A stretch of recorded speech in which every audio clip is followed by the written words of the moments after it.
Boa noite a todos.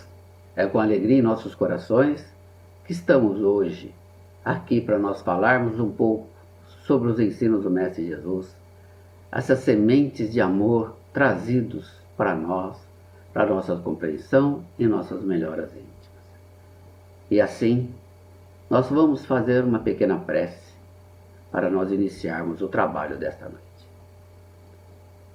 Jesus, Mestre amado, obrigado por essa oportunidade que temos de ouvir os seus ensinamentos e assim podermos crescermos intimamente, melhorarmos os nossos relacionamentos com nosso Pai, conquistando desta maneira virtudes importantes para todos.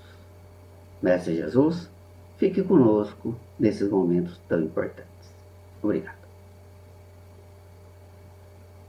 Então, começando a nossa preleção, que a paz de Jesus e a misericórdia de Deus estejam com todos nós nesses momentos de reflexões sobre os estudos do Evangelho desta noite.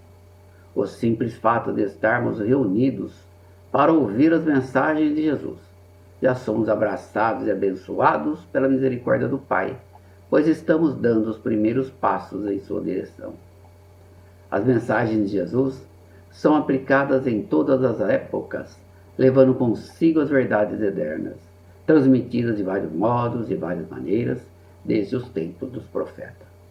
E para conseguir entrar em sintonia com essas verdades, precisamos elevar o nosso ser em condições de entendê-las, deixando as nossas mentes abertas aos novos conhecimentos, sem ideias preconcebidas.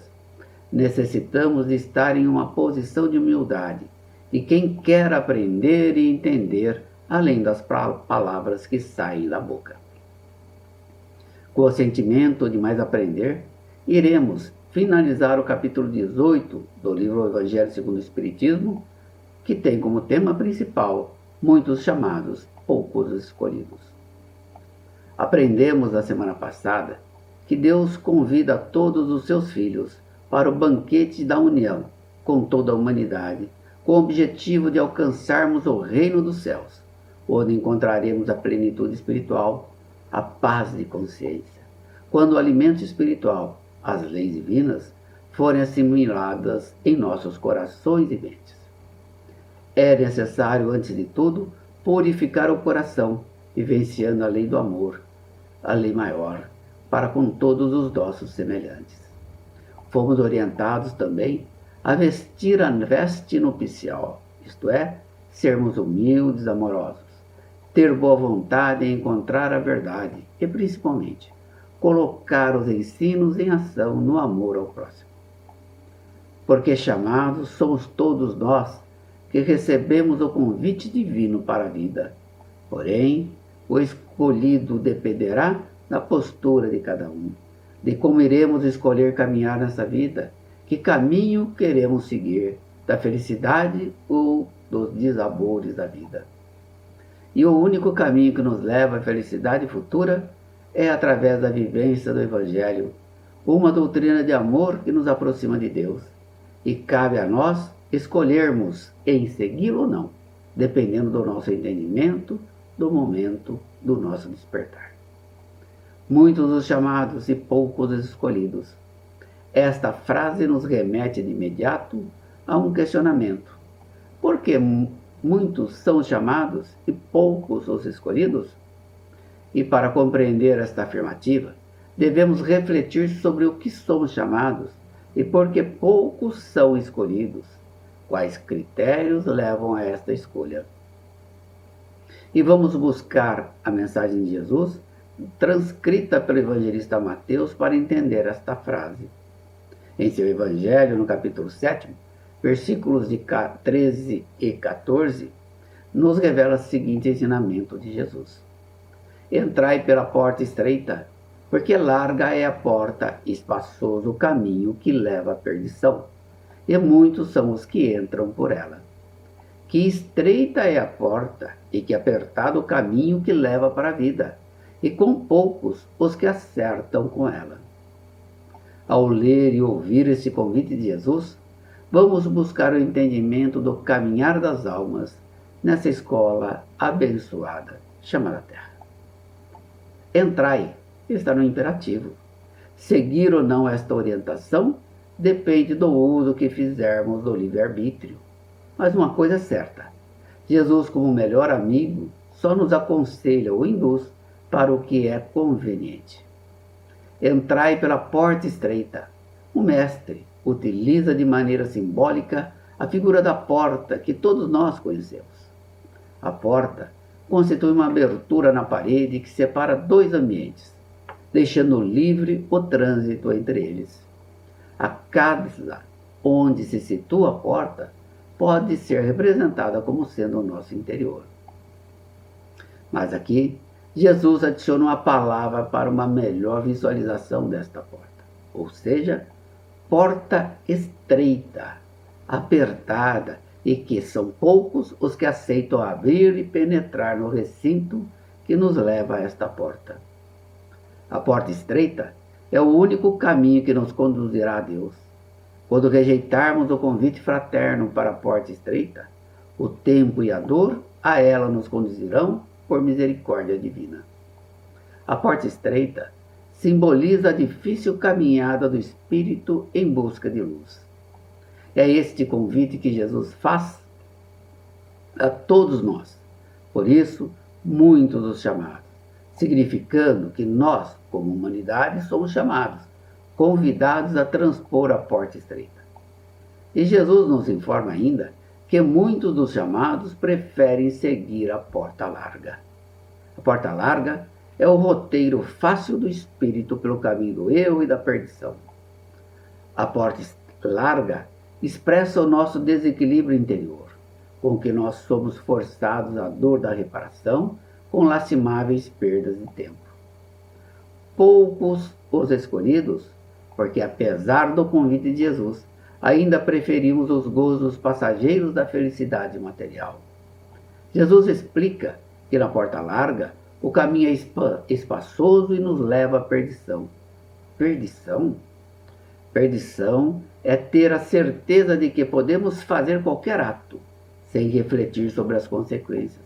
É quando o nosso orgulho e o egoísmo reinam em plenitude, pois aqueles que escolhem esta porta larga cuidam e vivem apenas do mundo terreno com todas as suas ilusões. Eles ignoram que no futuro terão que reparar as injustiças, com consequências muitas vezes dolorosas para a alma em caminho nessa escola chamada Terra. Tanto a porta larga quanto o caminho espaçoso apresentam facilidades para entrar e continuar. Emmanuel, notável instrutor espiritual, nos adverte que devemos desconfiar das facilidades. E diz: tudo tem o seu preço, todavia, o que é bom é alto custo, exige esforço, trabalho e perseverança. Porta estreita, Jesus nos informa que é o caminho bom do bem, o caminho que nos leva para a vida espiritual, e poucos os que se acertam com ela. Como diz Jesus, poucos os escolhidos. O caminho apertado tem regras, leis e disciplina. Aqui há o despertar das leis divinas no comportamento daquele que escolheu a porta estreita. É o amor florescendo em nosso interior e, como diz Jesus, nos leva à vida espiritual. Estaremos despindo a nossa alma do egoísmo e do orgulho. Para exigir renúncia, sobriedade em todos os aspectos, desapego às outras atitudes a trabalharem no campo educativo, nem sempre optamos por ela. Podemos entender também porta como uma passagem pela muralha do tempo. Se estamos falando de vida, e esta é eterna, pois, como nós sabemos, fomos criados simples e ignorantes e estamos em constante aprendizado e evolução, as portas, estreita e larga, pertencem à muralha do tempo, situada à frente de todos nós, e a construção representa a nossa própria vida, nosso caminhar e aprender pelas diversas oportunidades das existências corporais. Olhando atentamente à nossa frente, visualizamos a porta estreita e a porta larga, mas Conhecedores das leis divinas, não demoramos em reconhecer a porta estreita, que na maioria das vezes recusamos. Ela, a porta estreita, revela o aspecto espiritual em que nos permite marchar na senda evolutiva, com justo aproveitamento das horas.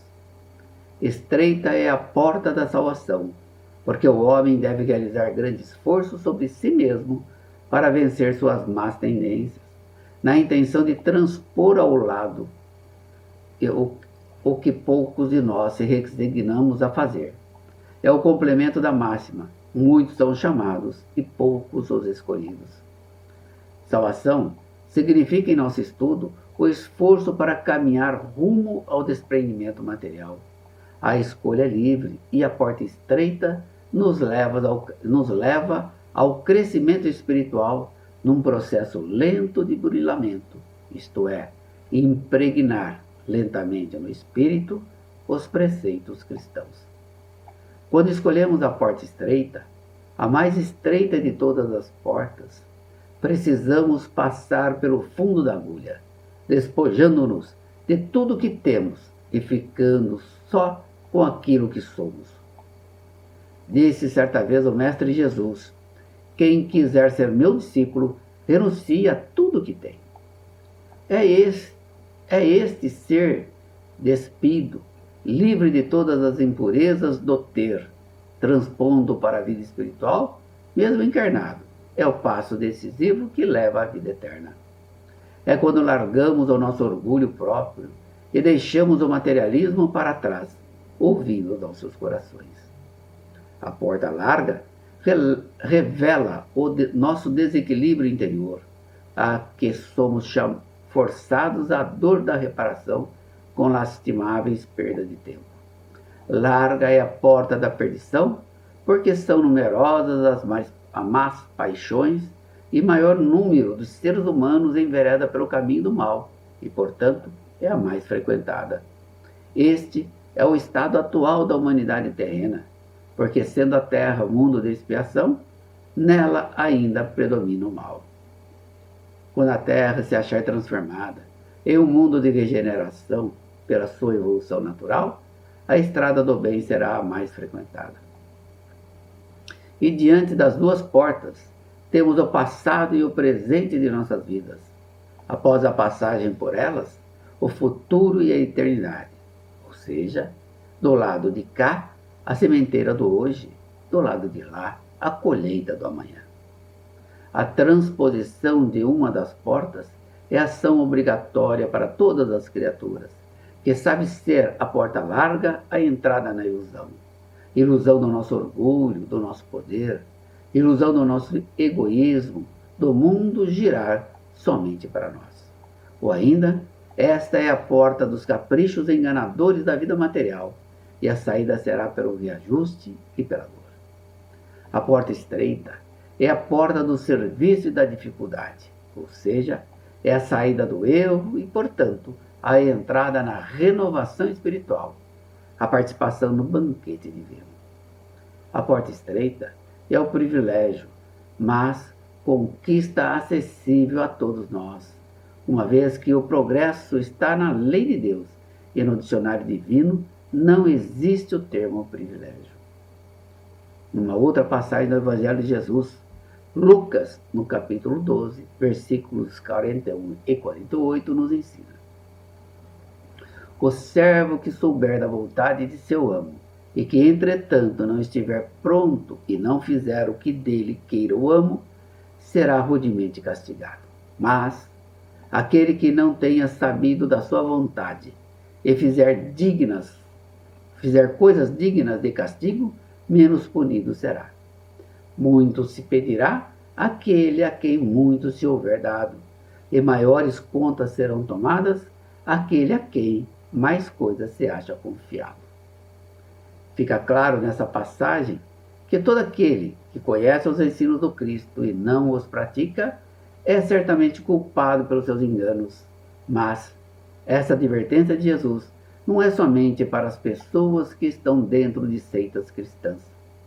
Todos, letrados ou iletrados, crentes ou incrédulos, cristão ou não, o podem receber, pois os espíritos se comunicam por toda parte. Temos conhecimento de que é certo e do que é errado, portanto, seremos chamados a responder pelos nossos atos. Não podemos alegar ignorância, nem falta de instrução, nem com a obscuridade dos sentidos alegóricos. Quando não aproveitamos os ensinos para a nossa melhora, quando ficamos admirados com fatos e curiosidades, sem que despertem os nossos sentimentos, e continuamos com nosso orgulho, com nosso egoísmo e apegados aos bens materiais, somos responsáveis pelos enganos cometidos, porque conhecemos qual caminho deveríamos seguir. Cada um de nós está em uma condição evolutiva diferente, e de acordo com o aprendizado já adquirido, compreendemos quando Jesus nos diz que a culpa está na razão das luzes que cada criatura possua. Uma outra passagem do Evangelho de Mateus, o capítulo 13, versículo 10 a 14, temos um outro ensino de Jesus, assim narrado. Aproximando-se dele, seus discípulos lhes disseram: por que lhes falas por parábolas? Respondendo, disse-lhes ele: é porque a vós outros vos foi dado conhecer os mistérios do reino dos céus, ao passo que a eles isso não foi dado. Porque aquele que já tem, mais se lhe dará, e ele ficará na abundância. Aquele, entretanto, que não tem, mesmo o que tem, se lhe terá. Por isso é que lhes falo por parábolas, porque vendo, nada veem, e ouvindo, nada entendem, nem compreendem. Neles, nos mistérios do reino dos céus, se cumpre a profecia de Isaías, quando diz: ouvireis com os vossos ouvidos e nada entendereis, olhareis com os vossos olhos e nada vereis. Aquele que recebeu o conhecimento dos mistérios do reino dos céus é o que possui o sentido das palavras divinas. Recebeu unicamente porque manteve-se digno dela e porque o Senhor, em seu amor misericordioso, anima os esforços que tendem para o bem. Quando somos perseverantes, esses esforços atraem a graça do Senhor. São um imã que chama a si o que é progressivamente melhor. As graças copiosas que nos fazem forte para galgar as montanhas santas, em cujo cume está o repouso após o trabalho. E assim podemos refletir. A quem se consagra ao serviço, mantendo o trabalho, mais progresso. A quem auxilia o próximo, mantendo a fraternidade, mais recursos. A quem respeita o esforço alheio, mantendo a colaboração e louvor do bem, mais estima. A quem estuda, mantendo a instrução geral, mais cultura. A quem cultiva a compreensão, mantendo a concórdia, mais clareza. De outro modo, quando o ensino diz: tira-se ao que não tem e tem pouco, mostra uma figura de imagem. Deus não retira das suas criaturas o bem que já foi aprendido e que está sendo feito. Vamos deixar de sermos cegos e surdos. Vamos abrir as nossas inteligências e os nossos corações. Enxerguemos pelo nosso espírito, escutemos pela nossa alma e não vamos interpretar de modo tão grosseiramente injusto as palavras daquele que fez resplandecer aos nossos olhos a justiça do Senhor. Não é Deus quem retira daquele que pouco receberá. É o próprio Espírito, que por pródigo e descuido não sabe conservar o que tem e aumentar, fecundando o óbolo que lhe caiu no coração. Assim, podemos também refletir. A quem confunde os outros, mantendo a obscuridade, mais sombra. A quem se queixa, mantendo o azedume, mais desânimo. A quem se irrita, mantendo a agressividade, mais desespero. A quem cria dificuldades no caminho dos semelhantes, mantendo obstáculos, mais problemas. E em uma linguagem simples, um dos amigos espirituais nos convida a refletir, dizendo: aquele que não cultiva o campo que o trabalho de seu pai lhe grajeou, e que lhe coube em herança, o vê cobrir-se de ervas parasitas. É seu pai quem lhe tira as colheitas que ele não quis preparar? Se a falta de cuidado deixou estragar as sementes destinadas a produzir neste campo, é a seu pai que lhe cabe acusar por nada produzir em elas? Não. Em vez de acusar aquele que tudo lhe prepara, que é nosso pai, de criticar as suas doações, queixe-se do verdadeiro autor das suas misérias, que é a si mesmo, e arrependido e operoso, entregue-se, corajoso, mãos à obra, arroteie o solo ingrato com o esforço de sua vontade. Lavre-o fundo com o auxílio do arrependimento e da esperança. Lance nele, confiante, a semente que haja separado por boa, dentre as más. Regue-o com seu amor e a sua caridade. E Deus, o Deus de amor e de caridade, dará àquele que já recebera. Verá ele, então, coroados de êxito os seus esforços, e um grão produzir 100 e outro 1000. Ânimo, trabalhadores, tomai dos vossos arados e das vossas charruas, livrai os vossos corações, arrancai deles a cisânia, semeia a boa semente que o Senhor vos confia, e o orvalho do amor levará a produzir frutos de caridade. Estamos sempre sendo chamados para observar os mandamentos das leis divinas e ensiná-los a todos que assim desejarem aprender. E esse chamamento está no irmão que dorme ao relento, no ombro amigo ao ouvir nossos semelhantes, na mão que sustenta, na boca que exala o perfume das palavras. Vamos utilizar todos os recursos intelectuais, materiais e morais que dispomos para realizar tão bem quanto possível a tarefa que nos coube como cristão e fazer tudo bem ao nosso alcance, seguindo sempre o roteiro traçado por Jesus. Com a nossa vida alicerçada sobre a rocha dos ensinos de Jesus, vamos examinar qual passagem queremos eleger em nossos atos comuns, na existência que se desenrola momento a momento. Por milênios, temos sido viajores do tempo, a ir e a vir pela porta larga, nos círculos da viciação que forjamos para nós mesmos, enganados na autoridade transitória e na posse amoedada, na beleza física e na egolatria aviltante. Somos todos chamados a buscar a porta estreita que nos leva à vida espiritual, mas poucos conseguem, pois o seu pensar e sentir ainda busca o caminho das ilusões do mundo, onde tudo pode, desde que se sintam felizes por alguns momentos. Seguremos firmemente as mãos de Jesus e, sem receio, caminhemos a jornada do agora. Vamos ouvir e atender o chamamento de Jesus e entrar pela porta estreita que leva a felicidade a todos nós, para a vida verdadeira, a verdade justa da felicidade plena. E que as reflexões desta noite animem esses nossos corações e a chama desse amor fraternal brilhe em todos nós, sem receio de entrarmos pela porta estreita. Obrigado a todos. Agora, depois de nós ouvirmos a preleção, estamos com nossos corações um pouco mais tranquilos, ameno, e podemos assim fazer o que Jesus nos pede, usar da nossa caridade adquirida com virtude para ajudar as pessoas que amamos.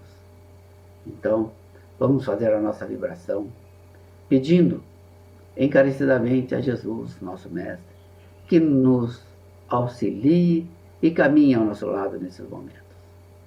E com Ele, vamos até os nossos familiares, as pessoas que Deus, nosso Pai, colocou ao nosso lado nessa encarnação, para podermos nos relacionarmos uns com os outros, com o nosso coração aberto, cheio de mansidão, amor, caridade, justiça para com todos, e assim crescermos juntos rumo a essa porta estreita.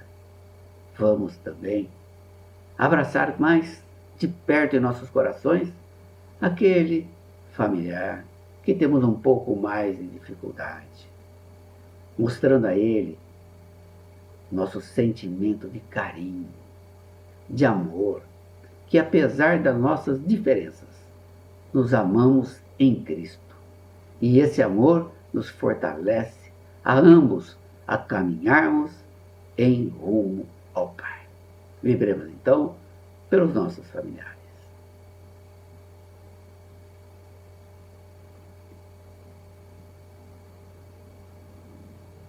Agradecemos ao Mestre Jesus esses momentos tão importantes. E também nós conhecemos ou recebemos de alguém pedido de oração. E nós queremos auxiliar também. Então vamos ao lado do Mestre até esse irmão que nos pediu oração. A ele que está passando por momentos difíceis, pode ser uma doença física, uma doença moral ou espiritual. A ele apresentamos as nossas mãos para segurá-lo fortemente, para que ele se sinta amparado e não sozinho. Vamos também oferecer a esse irmão a semente do Evangelho, que a nós fortaleceu e a ele fortalecerá no seu caminhar e na sua recuperação. Vamos também oferecer os nossos ouvidos para que ele possa falar e nós ouvirmos, sem julgamentos, porque esse ato de falar deixará mais aliviado e assim ele vai se sentir melhor e mais forte em sua caminhada. Vibremos então por esse amigo querido.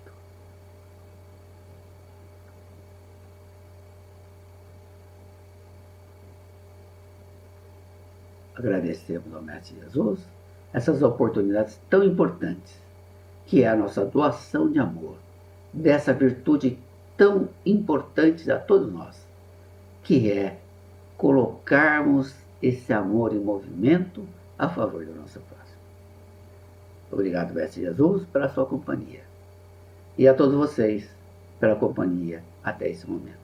Agradecemos a todos. Muito obrigado.